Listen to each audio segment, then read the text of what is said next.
Hello and welcome to the September 7th, 2025 episode of Nick's News. I am your host, Nick, brought to you by Some Budget Studios. That's right, we're putting money into this project of ours. We're live every Sunday, and I thank you all so much for tuning in or catching the replay on the Nick's News YouTube page. This is a program dedicated to bringing good news to counter all of the bad news that we are bombarded with on a daily basis, with the hope of bringing a little bit of joy back to the world. Several of our articles are pulled from sites like goodnewsnetwork.org and goodgoodgood.co, but we appreciate everything sent in by you, the Nick's Newsies. Hello, everybody. Hello, Becky. Hello, Nico. Tonight is going to be yet another cool news episode. That's right, we have accumulated several articles of cool news. It maybe didn't meet the grade of what we consider good news, but it doesn't mean it wasn't cool news. So we have a lot of cool news to go over tonight.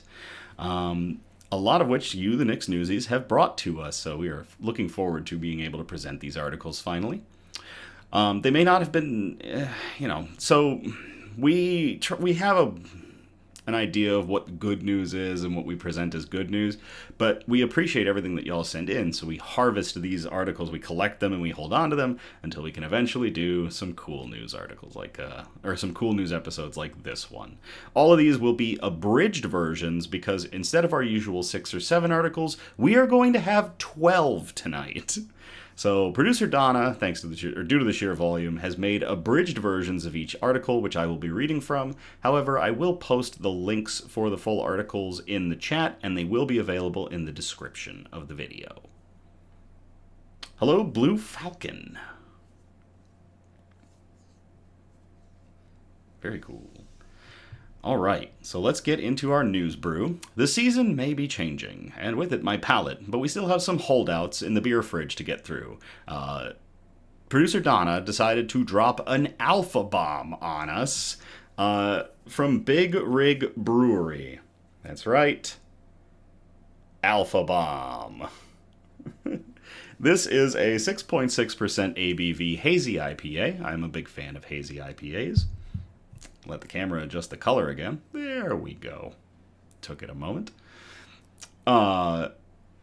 Yeah, so it's probably going to carry a couple megatons of hops right into my face.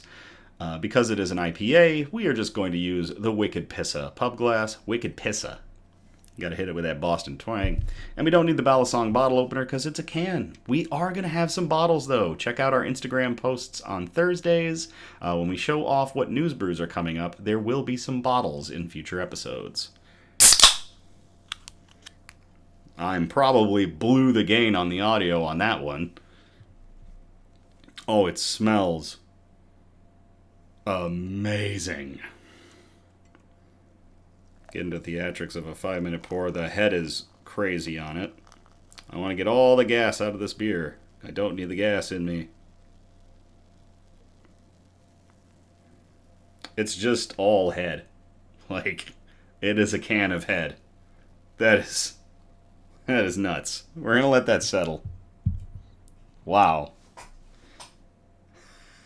That's awful. We'll give it a moment.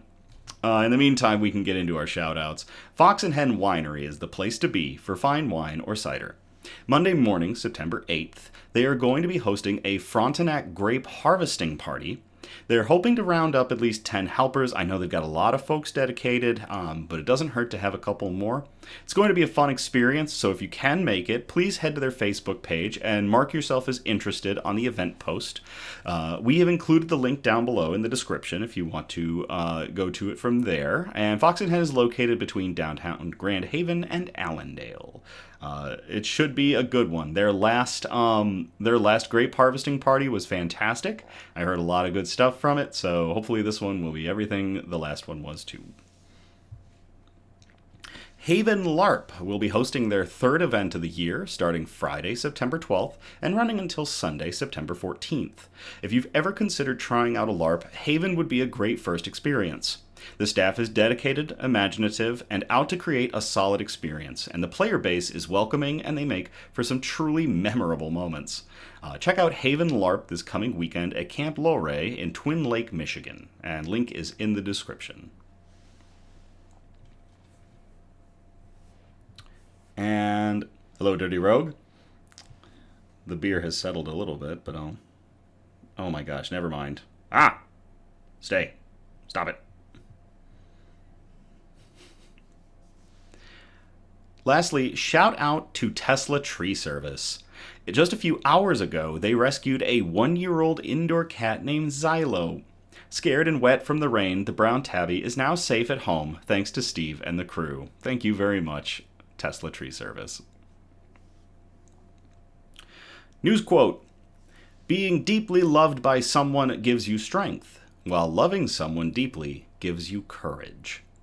This comes from Lao Ji, I believe it's pronounced, romanized as Lao Tzu, a Chinese philosopher and author of the Tao Te Ching by Lao Tzu, one of the foundational texts of Taoism alongside the Zhuangzi. So again, that quote is a really beautiful quote. I really love it. Being deeply loved by someone gives you strength, while loving someone deeply gives you courage. Lao Tzu, also known as Lao Tzu, thank you very much for that. Bug news, the bombed out wasteland that is Elmira's home hasn't changed much. She's doing very well. She's actually out and about right now. I can see her waggling her butt as she's probably hunting for a cricket. She is basically just an armored patrol vehicle walking around in there. It is horrifying to watch. I'm starting to see a trend in her habits, and honestly, I do wonder if her activity is what is giving Sue the fits. Ripley sits between them and is doing just fine. She likes to scuttle around as the arbiter. No worries whatsoever with her. She's content and pretty much just chills in her house with her dairy cows, the isopods. Sue doesn't want to interact like he used to, and that's why I'm kind of wondering if it's because of Elmira. They are not friendly species to one another, so it could be possible that he is smelling her from even that distance and wants nothing to do with her being active. So Sue also has a small wolf spider in his vivarium. It's like the equivalent size of a dog by comparison to Sue himself. We need to name that little wolf spider. It's been in there for months, and I've been tracking it as it has moved around the vivarium. So we may need some suggestions for the little wolf spider. We may put a poll up to see what folks want to name it, or just comment on this video, and we'll go through the comments and see if we find, some name ideas. Producer Donna asked me, did I rescue the cute mantis from the other night? If you were checking out my personal Facebook page, and maybe I posted it a couple times on the Nick's News page, there was a mantis religiosa, an European mantis, at my work that I've found a couple times now. It was really cold, and it was down in the grass, and I helped it up onto the concrete, and it warmed up and got moving later on that day. I did not rescue it. Oh no, sorry, that was Becky. I apologize. Sorry, Becky. I looked over and I thought it was producer Donna, but no, it was Becky that asked that question. If we get later in the season and I still keep finding that mantis, yes, I probably will rescue it from the super cold months. Next week is supposed to, or this week, in my opinion, this week, not next week, is going to be very warm again. We're in the tail end of summer here in Michigan, so it should be okay for that mantis. All right. I'm going to see if I can top this beer off so I can actually drink it. God, it is super carbonated. My gosh, it doesn't stop. It just wants to foam up. It smells great, but it looks like ass. Come on. All right, let's get into our broadcast. We are doing cool news. So our broadcast is going to be broken up into 4 major categories, and those categories are going to be cool science and technology, cool health and medicine, cool flora and fauna, and cool wholesome notes. We are going to have 3 articles in each category tonight, so a total of 12 articles to go through. And again, these will be the abridged versions, but we'll still post the links to all of them in the chat. Hey Julie, I'm here, but I'm semi-distracted by the Bills-Ravens NFL game. It's 17-7 Ravens. All right, yeah, I knew we were going to start having to fight the NFL. I knew the game, the season was going to start, but we will keep soldiering on in our normal time slot. And we appreciate everybody who may be watching, a football game, but also tunes in to support Nick's News. All right, so we're going to start off in category 1, cool science and technology. And we called this first one, "What's that, Lassie? The astronauts are trapped in the well on Mars?" I will copy and paste this article to the chat, and I will read the abridged version.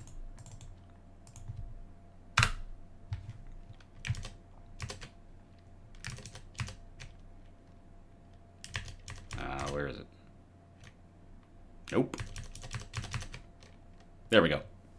So this article was published to Popular Science on August 22nd of 2025 by Mac DeGuerin.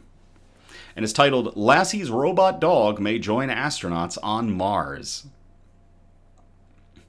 When humans eventually set foot on Mars, they may have a four-legged companion.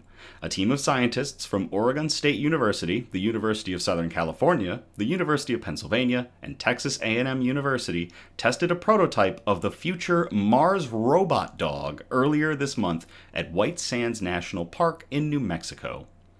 Over the course of 5 days, the robot was tasked with traversing the region's loose, unpredictable soil, which is meant to mimic the surface of the red planet. The trial comes about 2 years after similar experiments with the same robot on Mount Hood in Oregon, where the terrain also resembles that of the moon. Howard, a German shepherd belonging to Wilson, reportedly showed off his athletic prowess during the Mount Hood experiments, gracefully running and hopping across snow and icy rocks. By studying the way he intuitively navigates those obstacles, researchers can apply those insights to improve the robot dog's performance. This is really cool. Researchers are hopeful that the lessons learned from these 2 desert excursions will give the robot dog the leg up it needs to join astronauts on future missions to the moon and eventually Mars.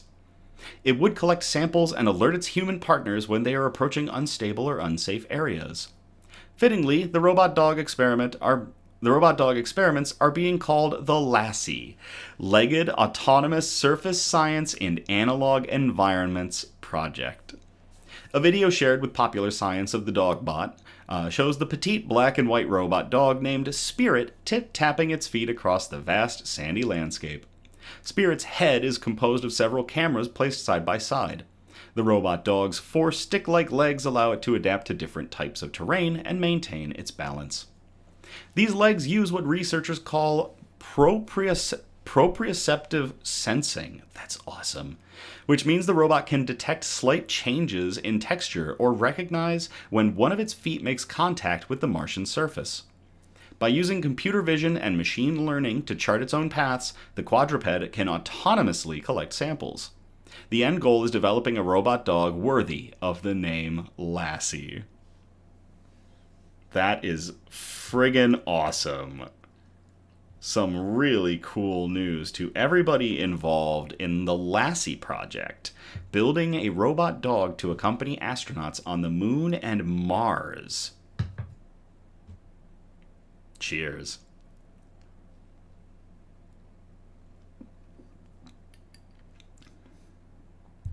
Oh my gosh. Say what you will about IPAs. They're not for everybody. Some folks don't like the hoppiness. Some folks don't like the body, the carbonation, just the style.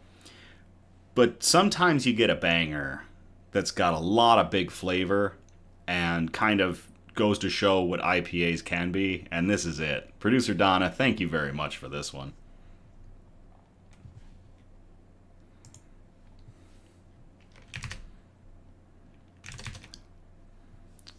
All right, this next article is wild. I called it, "Are Cyborg Jellyfish..." Oh no, sorry, that's the real title. What I called it was "Cyborg Jellyfish." Jesus Christ. The actual title of this article, I have too many things open. "Are cyborg jellyfish the next step of deep ocean exploration?" I'll copy and paste this link into the chat for y'all to read at your leisure while I go through the abridged.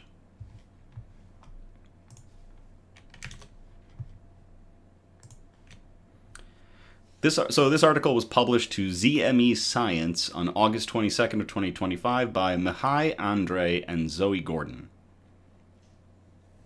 Just about 20% of the total ocean has been explored, with large portions entirely unmapped.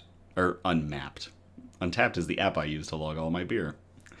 What if the key to exploring them isn't a billion-dollar submarine, but a drifting jellyfish fitted with a microchip? Nicole Zhu, a mechanical engineer at the University of Colorado Boulder, has spent years analyzing the translucent moon jellyfish. These gelatinous, brainless creatures are older than dinosaurs. Contrary to popular belief, jellyfish don't drift aimlessly. They're weak swimmers, but they are capable of detecting and swimming against currents. In fact, moon jellies are among the most efficient swimmers on Earth. For every calorie they burn, they can travel farther through the water than nearly any other animal. Zhu spent years trying to recreate their movements, then realized that instead of building expensive machines that mimic jellyfish, she could simply work with the originals. Zhu attached tiny pacemaker-like devices to stimulate the jellyfish's muscles. She can then control these devices, nudging them left, right, up, or down. With added sensors, these cyborg jellyfish could slip into places even the most advanced robots struggle to reach, like the crushing darkness of the deep sea. In lab tests and early field trials, Zhu and her team successfully steered jellyfish through shallow waters off Massachusetts. Now, in a new study in Physical Review Fluids, they've presented another breakthrough, using biodegradable starch particles instead of toxic synthetic tracers to visualize how jellyfish propel themselves through the water. That means scientists can study the animals without leaving harmful residues in the ocean. The idea is to attach tiny sensor packages to the jellyfish's bell, which is the large portion that makes up most of a jellyfish. These would be lightweight, waterproof devices that could measure things like pH, salinity, temperature, and more. The jellyfish would essentially act like roaming weather stations underwater. Normally, jellyfish don't bother too much with swimming and will flow with the currents, but if you can steer jellies towards areas of interest, that makes the data they acquire all the more important. This is important both because we don't know much about the ocean and because climate change is kicking in. The ocean is changing fast. As it warms and turns more acidic, ecosystems are shifting in ways scientists can barely track. Traditional research tools like robotic submarines or deep-sea sensors are expensive and limited. A swarm of living, low-cost jellyfish scouts could collect crucial data on temperature, pH, and oxygen levels in places humans almost never reach. This could show us how climate change is reshaping the sea in real time, track pollution and spreading through currents, or even guide the design of green technologies inspired by nature's most efficient swimmers. But splicing electronics with living animals raises some thorny questions. Do jellyfish feel pain? They lack brains and nociceptors, the receptors that warn animals of harm, or warn mammals of harm, yet they can still respond to stress. Zhu's lab watches for signs like excess mucus production or a halt in reproduction. So far, her jellies seem healthy with tiny polyps budding in the tanks, and she must insist ethics must guide the research. It's really cool. It's our responsibility as researchers to think about the ethical considerations up front, Zhu said, but as far as we can tell, the jellyfish are doing well. They're thriving. For now, Zhu's jellies pulse gently in their tanks, unaware they may soon become pioneers of an entirely new era of exploration. The oldest drifters in the sea may turn out to be humanity's newest eyes in the deep. That is really cool. To Nicole Zhu, a mechanical engineer, and everything that they are doing regarding cyborg jellyfish that could explore the deep. Cheers.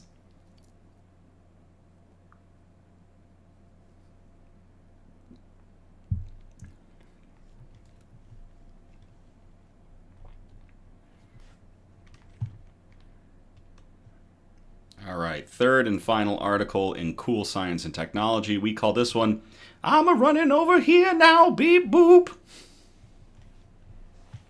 But I'll copy and paste the actual article in the chat for y'all to read at your leisure. It's also in the description. I will read the abridged version.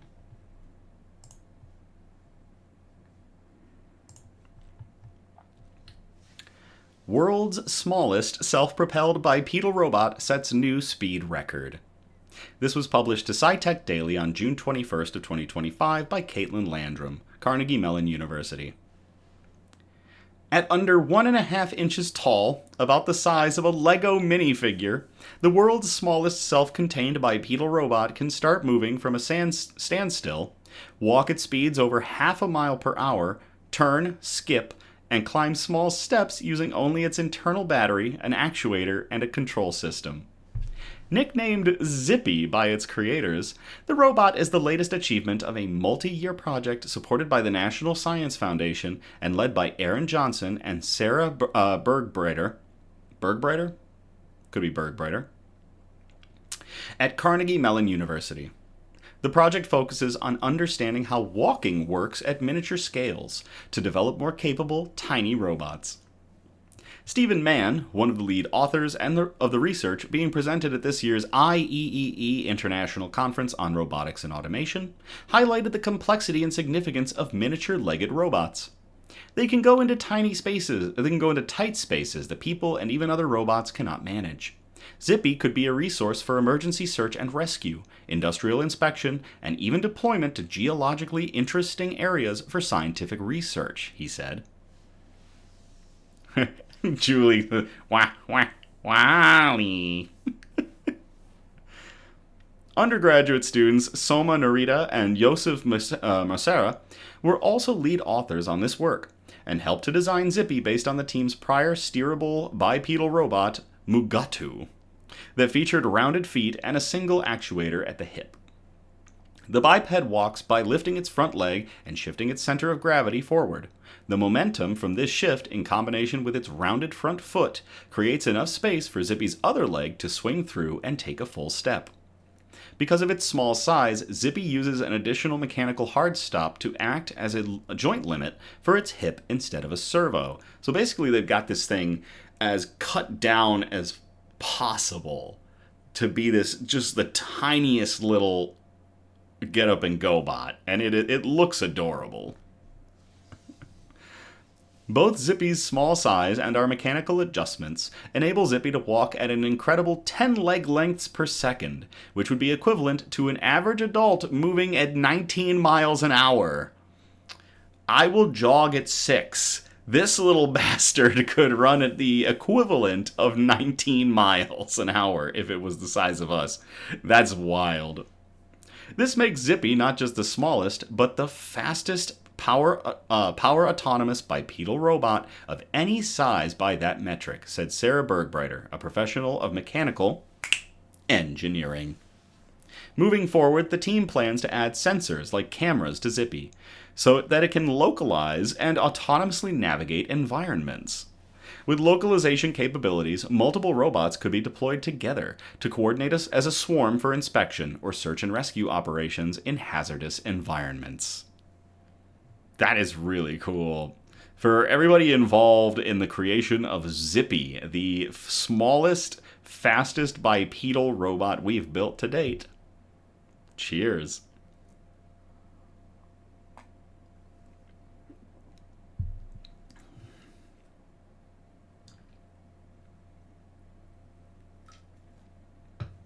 This beer is finally starting to settle a little bit.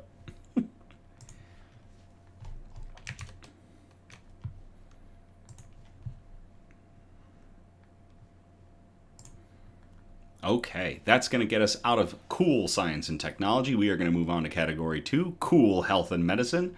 And this is awesome. All 3 of our articles here in Cool Health and Medicine were sent in by you, the newsies, over, some time this year since we had our last cool news episode. So thank you all very much for these. We call this first one Rare as Rare Can Be. And this one was sent in by Eliza. So Eliza, thank you very much.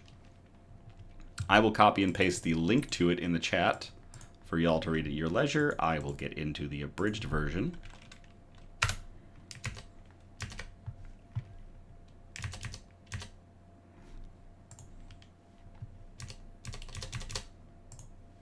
There it is. Scientists have discovered a new blood type. Only one person on Earth has it. This was published to Popular Mechanics on June 25th of 2025 by Darren Orff. Excuse me. Most people are familiar with the four broad human blood types, and it is likely that they know that they come in positive or negative varieties as well. However, that's really the tip of the iceberg when it comes to the complexity of human blood types. In fact, humans theoretically contain millions of different blood types, as there are more than 600 antigens that have been identified on human blood cells. Any combination of those antigens could be considered a new blood type. So we know A, B, O, like those are the big four. But there really are several other major categories. If you've heard of golden blood, that is a very rare blood type. And this one is even rarer. Until recently, the International Society of Blood Transfusion only recognized 47 distinct blood type groups. A 48th member has officially joined the party. Some 15 years ago, researchers received blood from a French woman originating from the Caribbean island of Guadeloupe, colloquially referred to as Guada. An unusual antibody associated with this blood was discovered in 2011, but it wasn't until 2019 that DNA sequencing found that a genetic mutation was responsible for the unique blood type, which was officially recognized by the ISBT this year. The researchers named the group Guada negative after the patient's homeland and confirmed that the woman inherited the blood type from her parents, who each contained the mutated gene. This is the only known case in the world. She is the only person in the world who is compatible with herself. Becky says, I have A minus, or A negative. LOL, I didn't quite make the grade. It is important to know the antigen makeup of your blood before undergoing blood transfusions, as mismatch can trigger a life-threatening immune response. That's right, when you get blood that is not the same as your blood, your immune system goes crazy. Although there are potentially millions of blood types, transfusions made with blood that matches your type according to the well-established ABO-RH type subsystems have a 99.8% chance of success.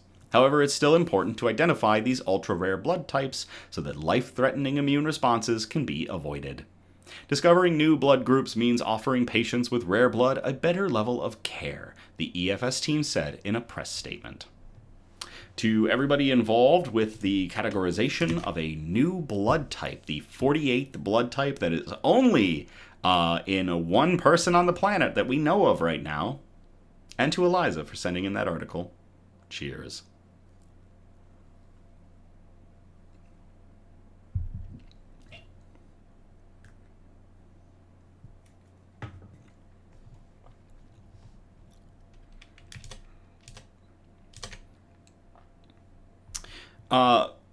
We called this next one.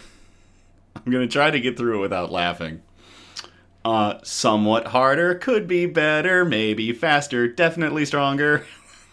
And this one was sent in by Mona. So Mona, thank you very much for sending in this article. I will copy and paste it into the chat if y'all want to read along. Yes, I absolutely love Daft Punk.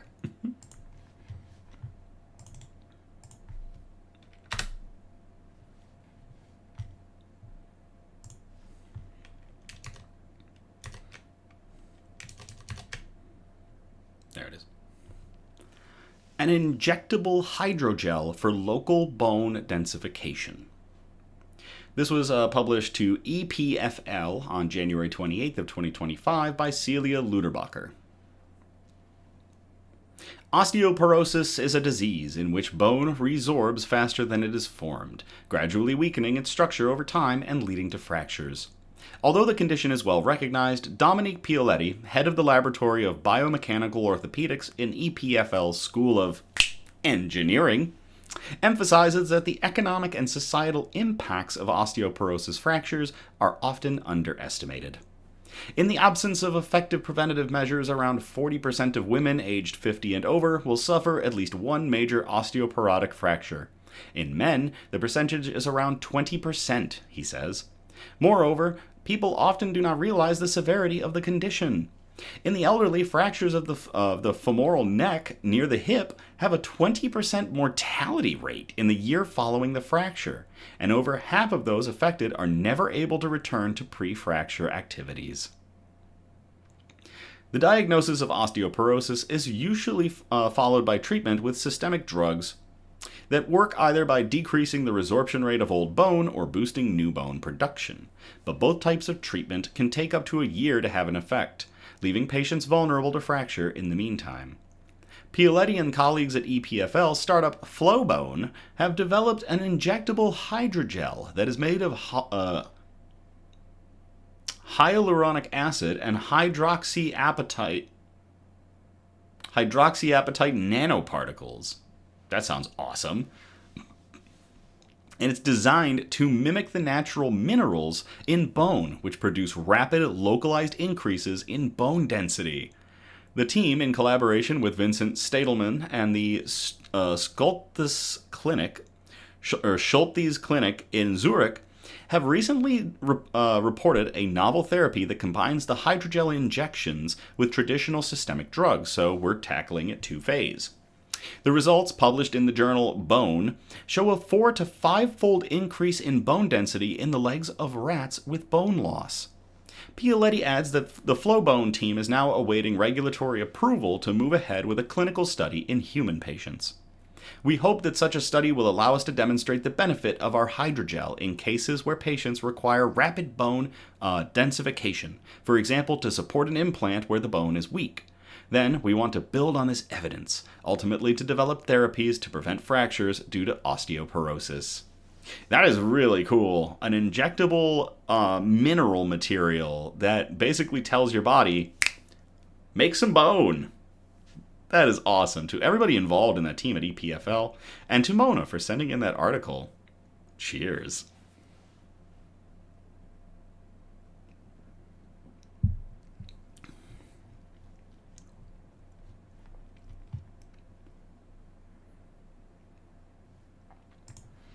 All right, this next one was sent in by Cassidy, and it is a cancer article, so you know what we call it. Cancer. Fuck cancer. I will copy and paste the link to this in the chat for y'all to read at your leisure while I read the abridged version.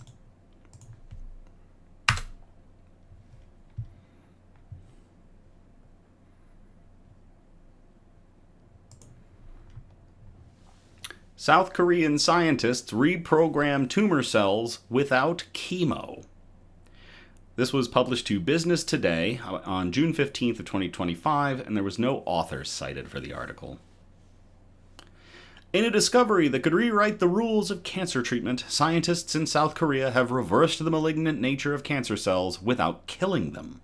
Instead of targeting tumors with radiation or chemotherapy, researchers reprogram the cells to behave like normal tissue. Leading the work is Professor Kwang Hyun Cho and his team at the Korea Advanced Institute of Science and Technology, or the KAIST.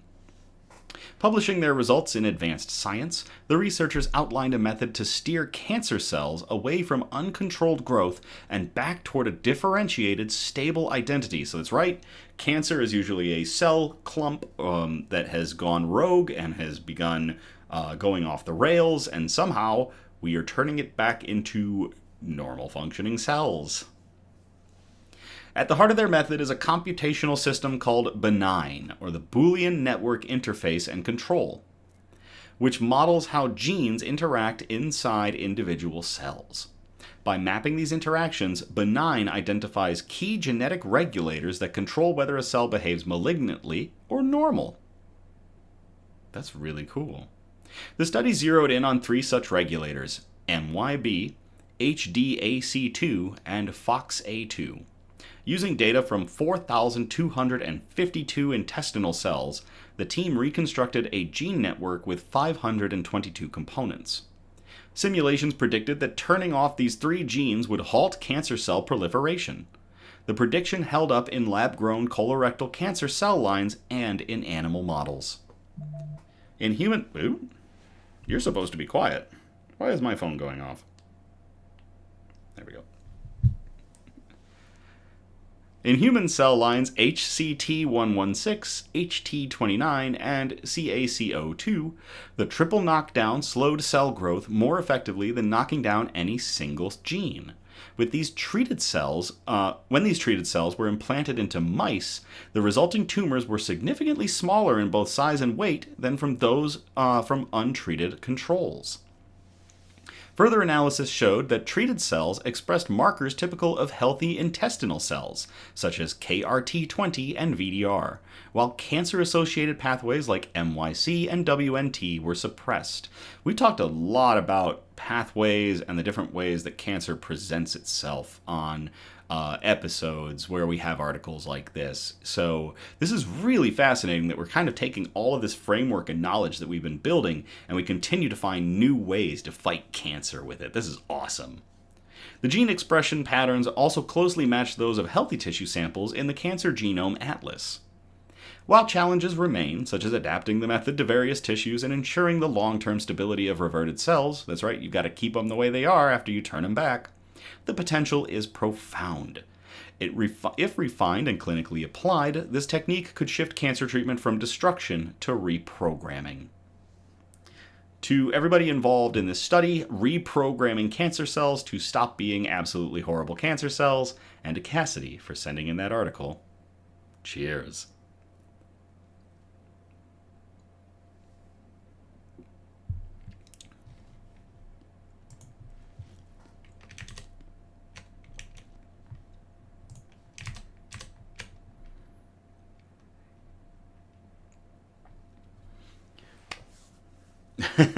Producer Donna, cancer. F cancer. Accurate. We here at Nick's News absolutely hate cancer. So that's going to get us out of cool health and medicine. We are going to move on to category 3, cool flora and fauna, aka cool plants and animals. This first article we call Evolution in Action, and it came from Kendra. Kendra, thank you for sending this in. I will copy and paste this link into the description, or into the chat, and it is in the description as well, while I read the abridged version.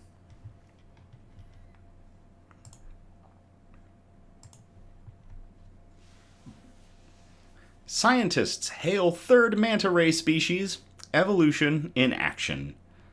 This was published to Oceanographic on July 28th of 2025 by Rob Hutchins. Found exclusively in Atlantic Ocean waters, the Mobula-Ray now joins the reef manta, Mobula alfredi, and the giant oceanic manta, Mobula birostris, as the third formally recognized manta ray species worldwide. Published in Environmental Biology of Fishes, the new manta species discovery also represents a culmination of a 15-year scientific journey that began with observations made by the Marine Megafauna Foundation co-founder, Dr. Marshall, back in 2009. Dr. Marshall is credited with revolutionizing manta ray science by splitting what was thought to be one manta ray species into two distinct species about 15 years ago. In the same landmark 2009 paper, she predicted that a third manta ray species existed in the Atlantic Ocean. Named Mobula-Ray after Yara, a water spirit from indigenous Brazilian mythology, the new Atlantic manta ray species inhabits tropical and subtropical waters on the eastern United States to Brazil, including the Gulf of Mexico and the Caribbean Sea. That is so, Becky. So there are tons of stingrays and rays, but there are only 3 manta rays. We know, the one that you see the most of is the giant manta ray. The size of a small, the size of a large car, cruising through the ocean, and then there's another smaller manta ray, and now there is finally a third. So yeah, it's an animal that doesn't have a lot of species in its makeup. So, but there are a ton of other rays, cow rays, spotted rays, torpedo rays, etc., etc., etc. So.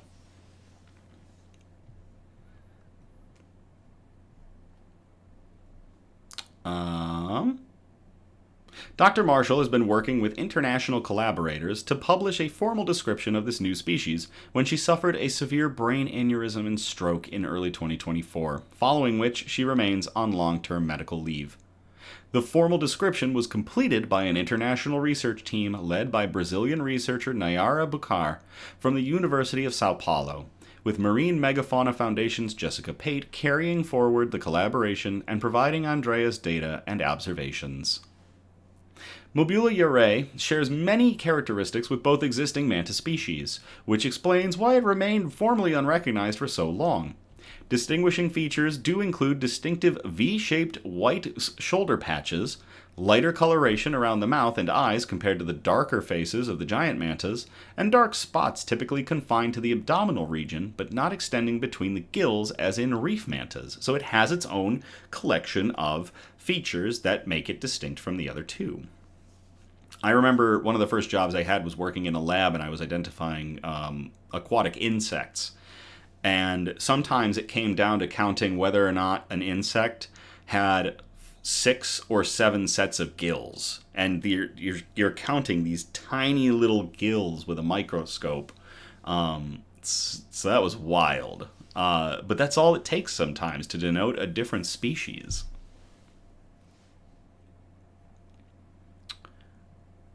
Well, I'll tell you what, it ain't small. The new species can grow to somewhere between 5 and 6 meters, like giant mantas.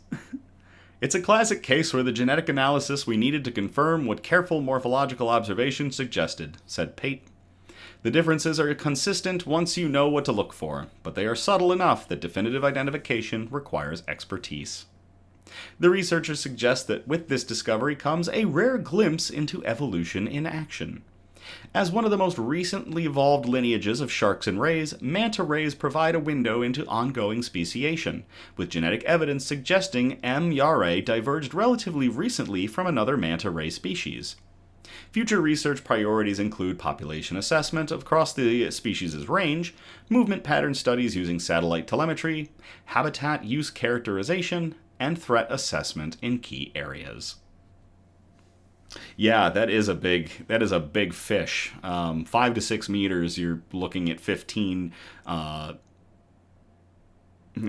18 feet in that range. That is a big fish. To everybody involved with finding a new species of manta ray, and to Kendra for sending in this article, cheers.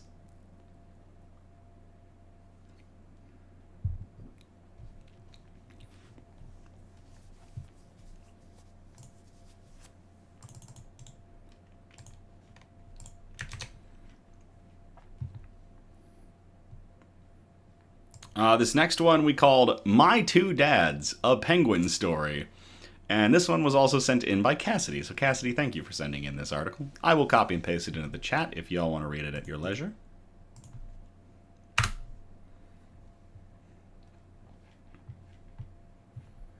I will read the abridged version. Same-sex penguin couple raising rare chick at UK Zoo. This was published to CBS News on July 4th of 2025 by Eliza Chasan. Scampy and Flounder, a pair of male Humboldt penguins, are stepping up to raise a chick at Chester Zoo in the United Kingdom. The chick is one of 10 born during what zoo team manager Zoe Sweetman described in a Thursday news release as a bumper year for the penguins here. Humboldt penguins are one of the most at-risk of the world's 17 species of penguins and are listed as vulnerable by the International Union for the Conservation of Nature. There are now 63 penguins in the colony at the zoo. Penguin pair Whatsit and Peach laid 2 of the eggs that hatched this year, according to the zoo. Experts at the zoo shared the eggs between the nests of Whatsit and Peach and Scampy and Flounder. The zoo's bird experts carefully shared the eggs between the 2 nests to help give both chicks the best possible start and help improve chances of successful fledging. While a zoo spokesperson said Scampy and Flounder have never hatched and raised a chick before, same-sex penguin couples are not unheard of. Penguin parents share feeding and parenting duties. Chester zookeepers provide fish, which the parents swallow and blend into a protein-rich soup, which they regurgitate to feed the chicks, according to the zoo. Since their births, the fluffy penguin chicks have nearly quadrupled in size, according to the zoo. Humboldt penguins native to South America are vulnerable to climate change and habitat loss, according to the zoo. We've got a lot of according to the zoo. Population numbers have decreased by around 85% in the last 40 years. The penguin colony at Chester Zoo plays a vital role in the international breeding program for the species, helping to maintain a genetically healthy population in conservation zoos across Europe, according to the zoo. Humboldt penguins are carnivores, eating small fish and crustaceans according to the zoo. Donna, there's a lot of according to the zoo in here. They spend up to 75% of their lives in the water. They typically live 12 to 15 years, but can live up to 20 years in human care. Humboldt penguins typically weigh around 7 to 13 pounds, they're cute little guys, with their weight fluctuating based on food and whether or not they're molting. They grow to be about 2 feet tall, and penguin chicks at the zoo are weighed to monitor their development. Well, the zoo knows, says producer Donna in the chat. To everybody involved at the Chester Zoo in the United Kingdom, and to Scampy, what are their names? Scampy and Flounder, for 2 male penguins who adopted a chick and are helping to raise it to adulthood. And to Cassidy for sending in that article. Cheers. That really was funny. According to the zoo.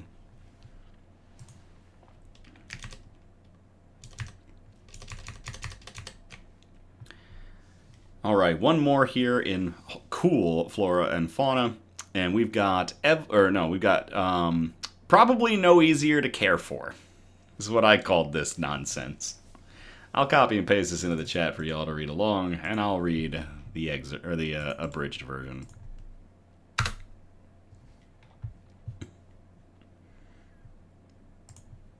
Scientists have created rechargeable, multicolored, glow-in-the-dark succulent plants. This was posted to CNN Science on September 4th of 2025 by Izzy Rowland and Amarachi Ori. Yeah, they're really neat, but succulents are absolute trash to take care of, so here we go. Glow-in-the-dark plants, bright enough to light up streets at night, may sound like the stuff of science fiction or fantasy, but scientists have already made plants that emit a greenish glow. They are even commercially available in the United States. I maybe want to pick one up. A group of Chinese researchers have just gone even further, creating what they say are the first multicolored and brightest ever luminescent plants. Biologist Shuting Liu, a researcher at South China Agricultural University in Guangzhou and co-author of the study published August 27th in the journal Matter, said in a statement, "Imagine glowing trees replacing streetlights." To make the plants glow, Liu and her fellow researchers injected the leaves of the succulent Echeveria mebina with strontium aluminate, a material often used in glow-in-the-dark toys that absorbs light and gradually releases it over time. This method marks a departure from the traditional gene editing technique. Injecting a plant with nanoparticles instead of editing its genes allowed the researchers to create plants that glow red, blue, and green. The research team attempted to show the practical application of their idea by constructing a green wall made of 56 plants that produced enough light to see text and images up to 4 inches or 10 centimeters from folks who haven't landed people on the moon away, according to the study. Once injected and placed under direct sunlight for a couple of minutes, the plants continued to glow for up to 2 hours. While the brightness of the afterglow gradually weakened during that time period, plants can be recharged repeatedly by exposure to sunlight. The plants maintain the ability to emit afterglow effect 25 days after the treatment, and older leaves injected with the afterglow particles continue to emit light under UV stimulation even after wilting. While strontium aluminate can readily decompose in plants, posing harm to plant tissue, Liu said, the scientists developed a chemical coating for the material that acts as a protective barrier. That's really cool. Producer Donna says, I have 2 that are thriving. Maybe they just don't like you. Succulents really don't like me. That probably is what it comes down to. The researchers said in the paper that their findings are... they see their findings as highlighting the potential of luminescent plants as sustainable and efficient lighting systems, capable of harvesting sunlight during the day and emitting light at night. That is really cool. To everybody involved with making multicolored, glow-in-the-dark succulents, and hopefully making them easier to care for. Cheers.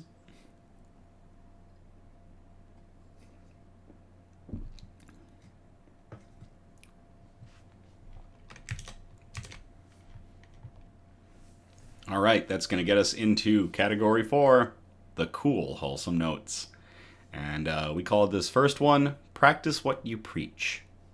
I will copy and paste this into the chat if y'all want to read it at your leisure while I read the abridged version.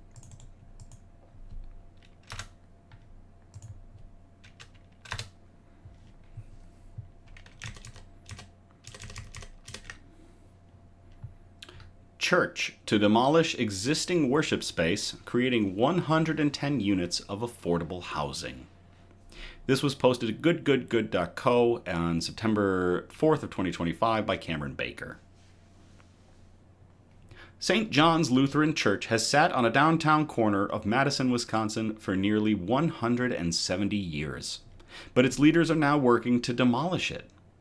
In the place of the old building will be a brand new 10-story redevelopment, home to a new worship space, offices, community spaces, and over 100 mostly low-income apartments with a parking garage underneath. The idea came about from conversations around how the congregation could best give back to the community.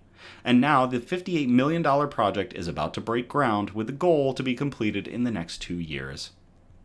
We were realizing more and more people were struggling with finding housing, Reverend Peter Beeson recently told Wisconsin Public Radio. And if they were able to find housing, we're paying 50 to 70% of their income for And if they were able to find housing, we're paying 50 to 70% of their income for housing costs, he added. We realized we could use our land and our building for good and flourishing of our community, Beeson added. The church will continue to own the property, but will partner with a management company to oversee the affordable apartments. The plans include a total of 130 housing units, some of which would be rented out at market rates. But the vast majority, 110 units about, would have capped rents in tiered pricing based on the area's median income. We're really targeting people who work in restaurant, retail, and service sector jobs, because our neighborhood has historically been sort of that blue-collar workforce housing, Beeson explained to WPR. Based on architect renderings by Potter Lawson, the new development will have a much more modern, colorful aesthetic than the existing neo-Gothic church. Because access to beauty and joy is one of those rare but pretty essential human needs, they added. Access to beauty and joy is one of those rare but pretty essential human needs. I love that. To everybody involved with the transformation of the property of St. John Lutheran's Church in Madison, Wisconsin, into an amazing housing a housing venture that will also have a place of worship. Cheers.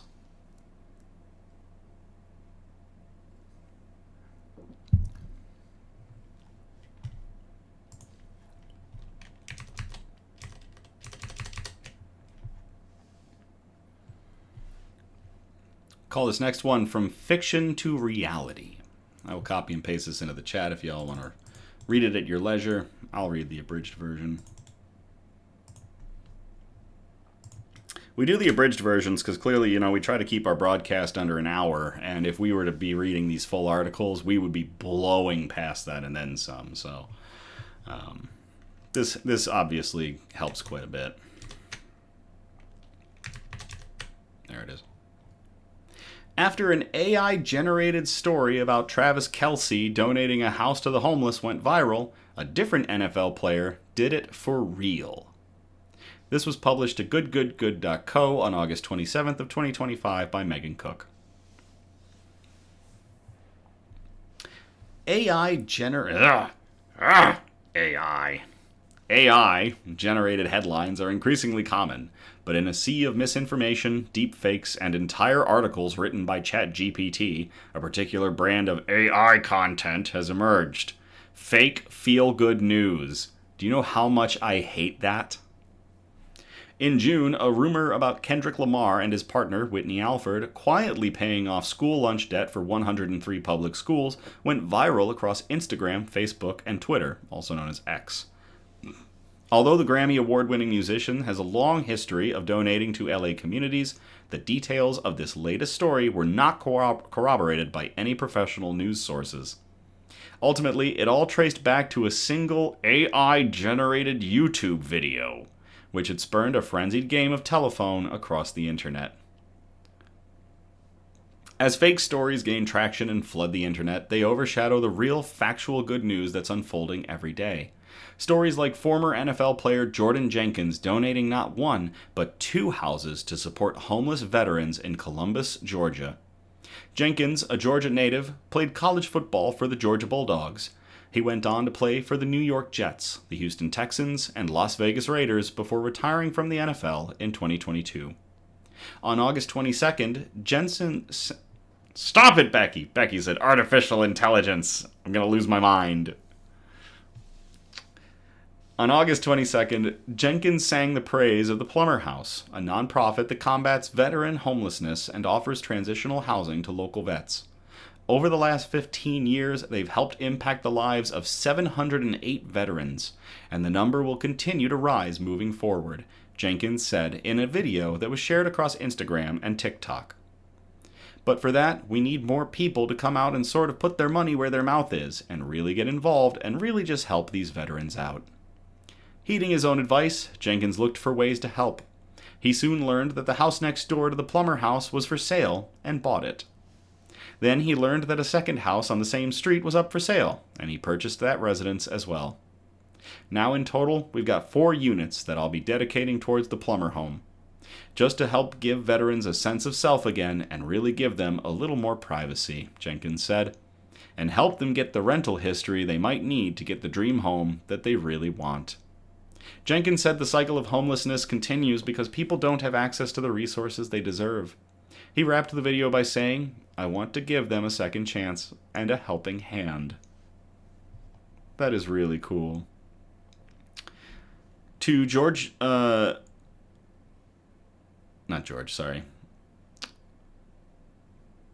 To Jordan Jenkins, former NFL player who purchased 2 homes for homeless veterans to help people get back on their feet effectively, in what is a true good news story and not the fake crap that we're starting to see pop up here and there.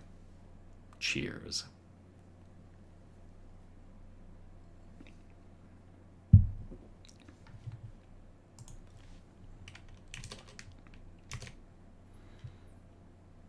Our last article of the night is a Not All Heroes Wear Capes article, and this is a really good one, a really kind one that you wouldn't think of. I'll copy and paste the link and put it in the chat.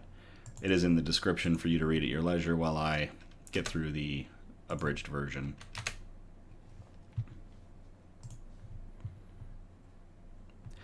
Beating cancer required thousands for parking. She now fundraises for other patients' parking. This was published at Good News Network on September 5th of 2025 by Andy Corbley. Given all the expenses and anxiety that come with battling cancer, one might think that parking fees really shouldn't be among them. Yet some hospitals and cancer centers in Canada either charge for parking, as much as $12 a day Canadian, or don't have large enough parking on site, forcing patients to park in private lots or on the street, where the costs can be even higher. A 6-month battle against cancer means those parking fees can breach the thousands column. Christina Locke, who battled lymphoma for 20 years, is now giving back to support those walking a similar path. She's raising funds to cover parking costs for patients and families visiting the Verspeten Family Cancer Centre, or the VFCC, at London Health Sciences Centre in Ontario, where she received treatment for so long. The need is there, Christina said in a statement. Some people have to come in every day for treatment, and parking can feel like... there it is. There we go. And parking can feel like one more thing to deal with. I wanted to spark some joy in their day. Diagnosed with non-Hodgkin lymphoma in 2004, Locke visited the cancer clinic every 6 months for over 2 decades. In 2023, her illness transformed into a far more aggressive form, but today, she is cancer-free and focused on giving back. When I was done with my treatments, I just felt like I needed to do something more, she told CBC News, adding that patients walking in for their first cancer treatments feel like the rug has been pulled out from under them and aren't even sure how long they have to live. Imagine paying, or even remembering to pay, the $20 for parking under those circumstances. Now, during the 2 weeks either side of her Now, during the 2 weeks either side of her 63rd birthday, Locke waits at a booth with parking vouchers and a sign that reads, "Happy birthday to me. Your parking is free." Today I received hugs. I received kisses on the cheek. I shared tears with people. I shared laughter. There was joking. It just completely lightens the mood, Locke said. We are deeply grateful to Christina for her generosity and compassion toward patients at the Verspeten Family Cancer Center, said Carrie Landry, director of the Southwest Regional Cancer Program. Facing a cancer diagnosis is an emotional journey, and helping cover parking costs removes one worry for patients and their families. Christina's kindness is a shining example of the difference one person can make in our community. Christina has a fund set up through the LHSF where she has raised over $5,000 to date. She plans to return each summer in honor of her birthday and to continue giving back. This is also part of my own healing process, she said in a statement. I want to show my children and grandkids how meaningful it can be to give to others. When questioned by CBC reporters, an LHSF spokesperson acknowledged the cost of the parking and the burden it imposes, but said that it goes to pay for hospital operations, per a law passed in 2016 in the province of Ontario that requires them to do so. To Christina Locke, who battled cancer for 20 years, is cancer-free right now, and is giving back by helping to pay for the parking for others who are trying to fight their own fights against cancer. Not all heroes wear capes. Cheers.